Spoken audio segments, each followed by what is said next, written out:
కూటమి ప్రభుత్వం మరో హామీ నిలబెట్టుకుంది. ఆశా వర్కర్లకు ఎన్నికల్లో ఇచ్చిన హామీల మేరకు ముఖ్యమంత్రి చంద్రబాబు వరాల జల్లు కురిపించారు. ఆశా కార్యకర్తల గరిష్ట వయో పరిమితిని 62 ఏళ్లకు పెంచడంతో పాటు వారి మొదటి 2 ప్రసవాలకు 180 రోజుల వేతనంతో కూడిన సెలవులు ఇస్తారు. అలాగే నిబంధనల ప్రకారం గ్రాట్యుటీ కూడా చెల్లిస్తారు. దీంతో సర్వీస్ ముగింపు సందర్భంగా సుమారు 1,50,000 వరకు ప్రతి ఒక్కరికి అందుతుందని చెప్పేసి దీని ద్వారా అర్థమవుతుంది. సార్ గఫూర్ గారు, ఎలా చూడాలి ఇది ఆశా వర్కర్లకి? వీళ్ళకి ఇదొక దాన్ని ఏమంటారు, గుడ్ న్యూస్ అని అనుకోవచ్చా? జల్లు గురిపించినారని మీరు కూడా వాడారా భాష, కొన్ని పత్రికల్లో వచ్చిందిలేండి. వరాల జల్లు ఎక్కడుంది సార్? జల్లు ఏదన్నా పూసుకుంటే జల్లు ఉండాల్సింది తప్ప వరాల జల్లు ఏం లేదు. ఆయన చెప్పింది ఏమిటి, ఆయన తర్వాత అనౌన్స్ చేసింది గవర్నమెంట్ ప్రసవాలకు 2 ప్రసవాలకు మేము 180 రోజులు సెలవు ఇస్తామని. కొంచెం సురేష్ గారు మీరు, ఎందుకంటే నేను రెగ్యులర్ టచ్లో ఉంటాను వాళ్ళతో, ఇప్పుడు ఆల్మోస్ట్ ఆల్ ఆశాలో ఉండే వాళ్ళందరూ కూడా 40 years దాటిన వాళ్ళండి. 2 ప్రసవాల దశ దాటిపోయిన వాళ్ళు. ఇప్పుడు 2 ప్రసవాలు ఆల్రెడీ అయిపోయిన వాళ్ళకు, అంటే ఇచ్చేదేం లేదు. తర్వాత రెండవది ఏమిటి, గ్రాట్యుటీ అనేది ఇట్ ఈజ్ అన్ ఆబ్లిగేషన్ అండి గవర్నమెంట్ మీద.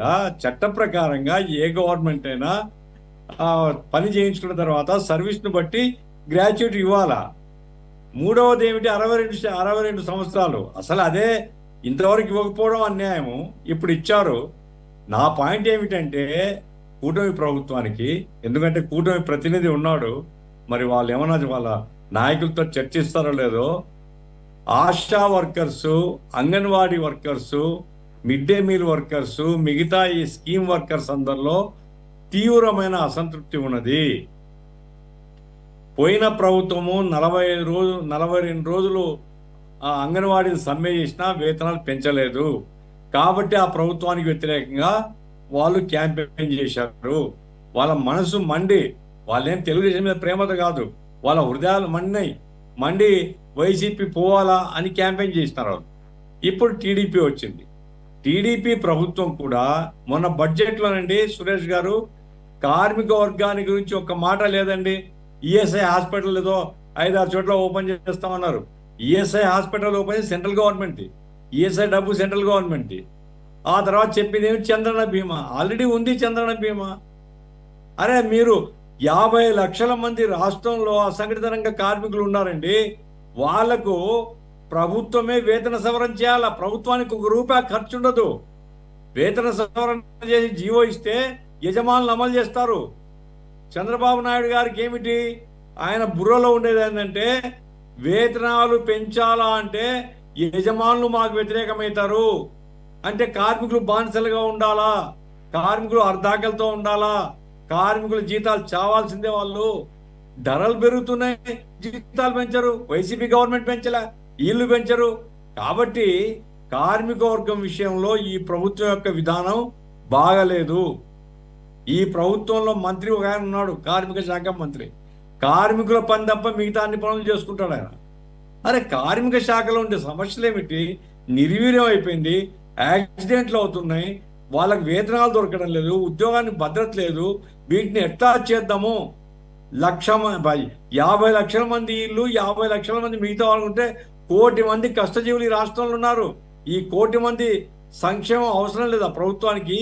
ఈ 1 కోటి మంది కనుక బిగదంతే ఎక్కడ పోతారు ఇల్లు? కాబట్టి ఈ ఆశా వర్కర్ల వరాల జల్లు లేదు, ఏమీ లేదు.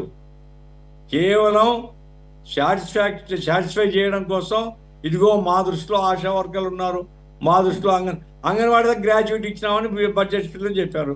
ఇప్పుడు ఆశా వర్కర్లకు గ్రాట్యుటీ రాబోయే కాలం, ఇంకా వాళ్ళకి అనౌన్స్ చేయలే, రాబోయే కాలం ఇస్తామంటున్నారు. ఏమైనా కార్మిక శాఖ ఈ అన్నిటినీ ప్రాసెస్ చేసి గవర్నమెంట్కి తెలియజేసి ముఖ్యమంత్రి గారికి చెప్పి, అంగన్వాడీలు, ఆశాలు, మధ్యాహ్న భోజనం, ఇతర స్కీమ్ వర్కర్లు, అట్లాగే అసంఘటిత రంగ కార్మికులు, కాంట్రాక్ట్ అవుట్సోర్సింగ్ సిబ్బంది పెద్ద సంఖ్యలో ఉన్నారు. ప్రభుత్వ ఉద్యోగుల్లో అసంతృప్తి పెరుగుతుంది. ఇవన్నీ కూడా గమనంలో పెట్టుకుని వాటి సమస్యల్ని పరిష్కారం చేస్తే మంచిది. అట్లా కాకుండా ఆందోళన చేస్తే మేమేదో చిన్న వీసమెత్తు చెప్పేసి దాన్నే ప్రచారం చేసుకుంటామంటే జనం పిచ్చోళ్ళు ఎవరు లేరండి. జనానికి ఎవరేం చేస్తున్నారో అర్థమవుతుంది. కాబట్టి తీవ్రమైన అసంతృప్తి పెరగక ముందే వాళ్ళు మేల్కుంటే మంచిదండి. ఆ, ఒక గరిష్ట వయోపరిమితి 62 సంవత్సరాలు పెంచడమే కాదు కదా, అసలు కనీస వేతనం 10,000 రూపాయలు. ఇప్పటికే వారి కనీస వేతనం 10,000 రూపాయలు. అసలు 10,000 రూపాయలతో అసలు బతికగలిగే పరిస్థితి ఉందా? వారి ప్రథమ డిమాండ్ ఏంటి? కనీస వేతనం పెంచాలని కదా. 26,000 అడుగుతున్నారు. 26,000 కాకపోయినా కనీసంగా అసలు ఆ దృష్టిలో పెట్టలేదు కదా ఆ యాంగిల్లో అసలు. కిరణ్ గారు. సార్ సార్ ఇప్పుడు గతంలో లేనటువంటి గ్రాట్యుటీని ఈ రోజున ఇస్తా ఉన్నారు. ఇప్పుడు అందరూ సార్ చెప్పినట్టు 40 సంవత్సరాలే ఉండకపోవచ్చు, యంగ్ ఏజ్ వాళ్ళు కూడా ఉంటారు. ఎవరుంటే వాళ్ళకి ఆ ఫెసిలిటీ ఉపయోగపడింది. ఇప్పుడు మంచి చేయటం మొదలైంది. 1 by 1 అన్ని చేసుకుంటూ వస్తా ఉన్నాం. ఎవరిని కూడా విస్మరించేటువంటి పరిస్థితి లేదు. అసంఘటిత కార్మికుల యొక్క బాగోగులు ఖచ్చితంగా మేము చూసుకుంటాం. వారికి కావాల్సినటువంటి అంశాల్లో ఇప్పుడు ఒక మంచి స్టార్ట్ అయినప్పుడు చాలా స్లోగా స్టార్ట్ అయింది.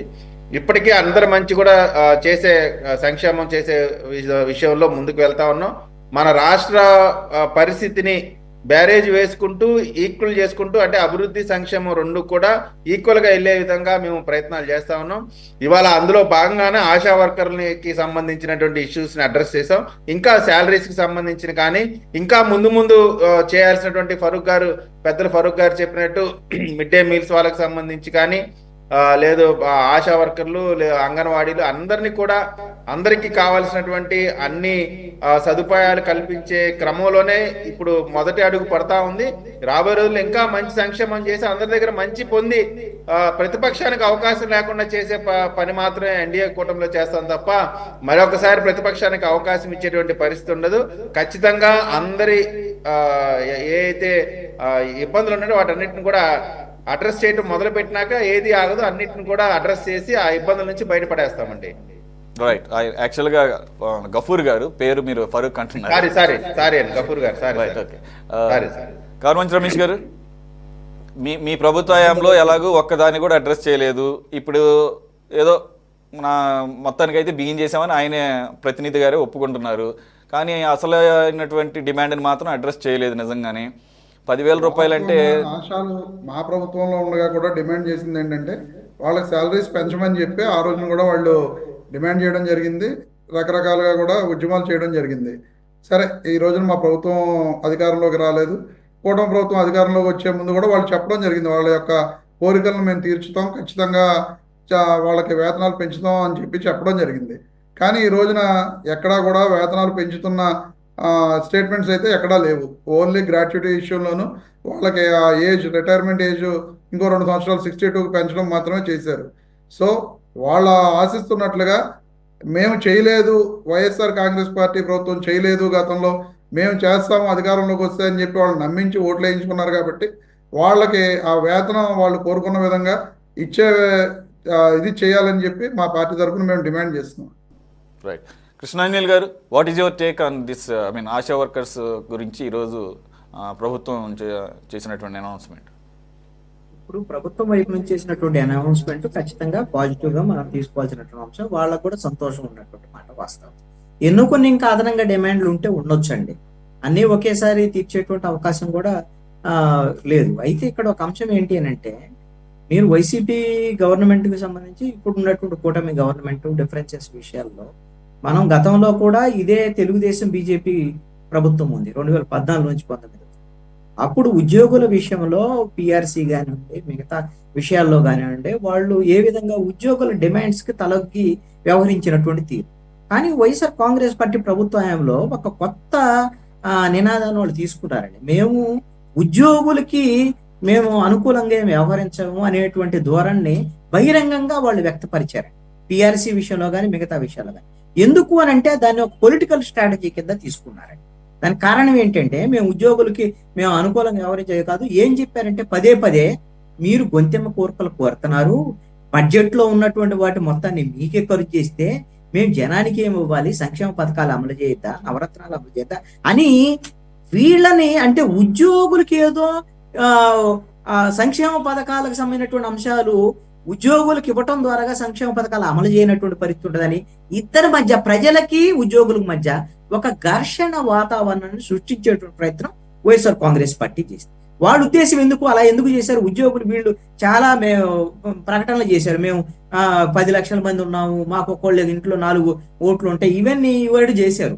చేసినా కూడా ఎందుకు భయపడలేదనంటే వాళ్ళ ఉద్దేశం ఏంటంటే, ఆ రోజున వాళ్ళు చెప్పినటువంటి స్ట్రాటజీ, ఉద్యోగుల మీద సహజంగా జనంలో ఎంతో కొంత వ్యతిరేక భావం ఉంటుంది కాబట్టి ఈ ప్రభుత్వం ఉద్యోగులకు వ్యతిరేకంగా ప్రజలకు అనుకూలంగా ఉందనేటువంటి పేరుతో ఆ విధంగా మాకు వైఎస్ఆర్ కాంగ్రెస్ పార్టీకి ప్రజల నుంచి మద్దతు వస్తుంది అనూహ్యంగా అనేటువంటి అంశాల మీద ఒక రాంగ్ రూట్ లో వెళ్ళినటువంటి పరిస్థితి ఉంది. ఆ ఒక ఆశా వర్కర్లకు సంబంధించే కాదు, ఉద్యోగులకు సంబంధించినటువంటి విషయంలోనే తీవ్రమైనటువంటి అవమానాలు, తీవ్రమైనటువంటి ఇబ్బందులు ఏపీ ఎన్జిఓలు కానీ వాళ్ళందరూ ఎదుర్కొన్నటువంటి పరిస్థితి ఉంది. ఎన్జిఓకి సంబంధించినటువంటి నాయకుల్ని కూడా వాళ్ళ ఎన్జిఓ ఉద్యోగులకు సంబంధించినటువంటి వాళ్ళ నుంచి తిట్టించేటువంటి విధంగా కూడా వీళ్ళు చేసినటువంటి పరిస్థితి. ఎందుకంటే వీళ్ళు చెప్పినట్టుగా నాయకులు వ్యవహరించినటువంటి తీరు అంటే ఉద్యోగుల యొక్క సంక్షేమానికి వాళ్ళ యొక్క ప్రయోజనాలకి భిన్నంగా నాయకులు వ్యవహరించారు. అధికారంలో ఉన్నటువంటి ముఖ్యమంత్రి లేదా సజ్జల రామకృష్ణారెడ్డి వీళ్ళు చెప్పినటువంటి దానికి వ్యవహరించినటువంటి దీంతో పాటుగా ఉద్యోగ సంఘ నాయకుల్ని టార్గెట్ చేసి అరెస్టులు చేయించడం వంటి ఘటన. అదేవిధంగా ఉద్యోగ సంఘాల్లో చీలికలు తెచ్చి, ఇప్పుడు సెక్రటరియట్ ఎంప్లాయీస్ కానీ మిగతా చీలికలు తెచ్చి వాటిల్లో వీళ్ళని కొంతమందిని ప్రవేశపెట్టి వైఎస్ఆర్ కాంగ్రెస్ పార్టీని అంటే చెయ్యాల్సినంత చండాలం అంతా చేసిచ్చారండి. ఉద్యోగులు ఒక రకంగా తిరుగుబాటు చేశారు ప్రభుత్వం మీద, వైసీపీ ప్రభుత్వం మీద. అందుకనే మొన్న ఘోరమైనటువంటి ఓటమి వచ్చినటువంటి పరిస్థితి. ఇప్పుడు ఈ ప్రభుత్వం వైపు నుంచి అయితే ఎంతో కొంత ప్రయత్నం మొదలు పెట్టారు. ఆశా వర్కర్లు ఈ ప్రభుత్వం వచ్చిన తర్వాత కూడా వాళ్ళ డిమాండ్ల మీద ఉద్యమాలు చేశారండి. ఉద్యమాలు చేసినటువంటి క్రమంలో కూడా వాటినేమి ఇంకా పూర్తి స్థాయిలో అన్ని ఇచ్చేయాల. రెండవది ఏంటి అని అంటే, ఇప్పుడు ఈ ప్రభుత్వం కూడా కొన్ని విషయాల్లో ఇప్పుడు వాలంటీర్లు ఉన్నారు, వాలంటీర్ల సమస్యని జటిలం చేశారు వీళ్ళు. ఇప్పుడు ఈ కూటమి ప్రభుత్వం ఎందుకు చేశారు? ఇది కూడా రాజకీయ పరమైనటువంటి కోణం అండి. వాస్తవంగా వాళ్ళు కూడా పేద కుటుంబాల నుంచి వచ్చినటువంటి వాళ్ళే, అయ్యే ఉద్యోగాలు ఏం కావు, వాలంటీర్లే. ఇదే తెలుగుదేశము, జనసేన వీళ్ళందరూ కూడా ఏం చెప్పారు? మీకు 5,000 కాదు 10,000 ఇస్తాం, మిమ్మల్ని కొనసాగిస్తామని చెప్పినటువంటి వీళ్ళు ఎప్పుడు ఎందుకు కొనసాగించట్లేదయ్యా అంటే దీనికి రీజన్ ఒకటే, ఇది జగన్మోహన్ రెడ్డి తీసుకొచ్చినటువంటి విధానం. వాలంటీర్లు వాళ్ళకి సంబంధించినటువంటి వాళ్ళు ఇప్పుడు ఈ ప్రభుత్వం వస్తే వీళ్ళు చెప్పినట్టే వింటారు కదా వాలంటీర్లు. అదే కావాలని ఆ కుటుంబాలకు సంబంధించినటువంటి వాళ్ళు అన్యాయం చేసేటువంటి ధోరణి. ఈ విధమైనటువంటి ధోరణి ఒక ప్రభుత్వాలకు ఉండకూడదండి. రాజకీయ పార్టీల ధోరణి, రాజకీయ పార్టీ వేరు, అధికారంలోకి వచ్చిన తర్వాత ప్రభుత్వం వేరు. ప్రభుత్వాలు ఎవరి మీద కక్ష కట్టేటువంటి ధోరణిగా వ్యవహరించకూడదు. ఇది వాలంటీర్ల విషయంలో ఇప్పటికి కూడా వీళ్ళు క్లారిటీ ఇచ్చేశారు ఆల్రెడీ. చంద్రబాబు నాయుడు ఇచ్చాడు, అదేవిధంగా నారా లోకేష్ ఇచ్చాడు, పవన్ కళ్యాణ్ ఇచ్చాడు. వాళ్ళ ఎక్కడ లిస్టులో లేరంట, అసలు వాళ్ళని కొనసాగించేటువంటి పరిస్థితి లేదో తేల్చేశారు. ఇది ఒకటే 1 by 1 అండి. ఇవన్నీ 1 by 1 కౌంట్ అవుతూ ఉంటాయి. వాలంటీర్లతో అరే వాళ్ళకి ఇచ్చినటువంటి అవకాశం పాపం ఇది చేయలేదే అని అందరూ అంటారు. వాలంటీర్లే కాదు మిగతా వాళ్ళు కూడా అంటారు. రేపొద్దున ఆప్కాస్ కు సంబంధించి ఎంతో మంది తాత్కాలిక ఉద్యోగులు, కాంట్రాక్ట్ ఎంప్లాయీస్ వీళ్ళందరినీ కూడా ఇప్పటికే కొంతమందిని ఆల్రెడీ మీరు వైసీపీలో ప్రభుత్వంలో నియమించిన వాళ్ళు కదా, మీరు వెళ్ళిపోండి, మా వాళ్ళని పెట్టుకుంటాం అని కొంతమందిని ఇప్పటికే పంపించేశారని అన్ని నియోజకవర్గాల స్థాయిలో, గ్రామ స్థాయిల దగ్గర నుంచి మండలాల స్థాయి వరకు ఇప్పుడు అది ఆల్రెడీ జరిగిపోతుందండి. ఈ విధమైనటువంటిది వైఎస్ఆర్ కాంగ్రెస్ పార్టీ ఉన్నప్పుడు కూడా అంతే చేశారు వాళ్ళు. అసలు ప్రభుత్వం అన్న తర్వాత వాడు తాత్కాలిక ఎంప్లాయీలు, పర్మనెంట్ ఎంప్లాయీలు ఏం చేయలేరు అనుకోండి. తాత్కాలిక ఎంప్లాయీ విషయంలో కూడా మా ప్రభుత్వం వస్తే మా వాళ్ళని పెట్టుకుంటాం, మా ప్రభుత్వం మా వాళ్ళని పెట్టుకుంటాం అనేటువంటి ధోరణి కూడా మంచి ధోరణి కాదు. ఈ సంప్రదాయం కూడా మంచి ధోరణి కాదండి. అసలు వైసీపీ వాళ్ళకి సంబంధించినటువంటి వాళ్ళు వాళ్ళ ఛాయలు ఉండకూడదు. వాళ్ళు ఏమన్నా జనంలో ఓట్లేసేటువంటి వాళ్ళు ఏదో ఒక పార్టీకి ఓటేస్తారండి. వాళ్ళందరూ రాష్ట్ర ప్రజలే కదా ఈ ప్రభుత్వానికి. వాళ్ళని విడివిడిగా చూసి వాళ్ళకి అన్యాయం చేసేటువంటి విధంగా ప్రభుత్వాలు కూడా వ్యవహరించకూడదండి. ఈ ధోరణే మంచిది కాదు. ఎస్ వాళ్ళ ప్రధానమైనటువంటి డిమాండ్ ఆశా వర్కర్లది వాళ్ళకి కనీస వేతనం పెంచడం. ఆ దిశగా కూటమి ప్రభుత్వం ఆలోచించాల్సినటువంటి అవసరం ఖచ్చితంగా కనపడుతుంది. థ్యాంక్స్ ఫర్ జాయినింగ్ కృష్ణాంజలి గారు, గఫూర్ గారు, రమేష్ గారు అండ్ విజయ్ కిరణ్ గారు. ఇది వాటి టాప్ డిబేట్. మరో అంశంతో మళ్ళీ కలుద్దాం. Stay tune to city 24/7.